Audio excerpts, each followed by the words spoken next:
was a bit of concern about this in the civil service now that they've become very aware of gender diversity and gender imbalance. So the ESRI was commissioned to do a study, and this is the ESRI report that was done in 2017, so nearly 10 years after the report that I participated in. And interestingly enough, it's coming up with the same kind of issues that are barriers for women in going to senior positions. For example, gender differences in self-confidence and perception of readiness, lack of flexible work options in senior positions, high workload and work pressure and high levels of stress, and inflexibility in workload.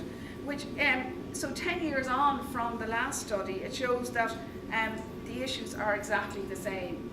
But interestingly enough, these issues about too much workload and stress and resilience affect men as well as women. But women are vocalizing them. Women are saying this is an issue. We need more balance in our lives. And perhaps there are a lot of men as well who feel the same. And certainly I think we could explore that more. Why are only women talking about the issues about stress and about workload and about the need for more resilience? And on a personal level, again, I'm participating in an executive leadership program at the moment, and it's one of the issues that's coming up for us. Again, the women are in a minority in the group, but we're the only ones who are actually naming these issues, even though they're of concern to everyone. I've only 2 more slides left for those of you who are concerned about time.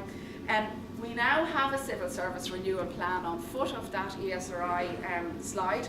The plan is to try and address the ESRI's findings. We have an action plan to improve gender balance. There's a civil service people strategy. We have employment engagement surveys, guidance for departments. Management boards and government departments are being asked to look at the need for more diversity and inclusion. So we need awareness, I think, on the part of managers that women need lots of encouragement and lots of facilitation to succeed in the workplace. And perhaps I would suggest we need a change in the value system in the civil service, in what we value. We certainly value delivery, we value integrity and all of the public service values. We need to value collaboration and cooperation more as well as achievement, and I think that might make a difference. So this is my final slide, and it's harking back to the 1950s again. Things have come a long way from the 1950s, and those are the kind of offices I think that the likes of Bairbre would have worked in. And you might note there that in the first picture there, the door is open.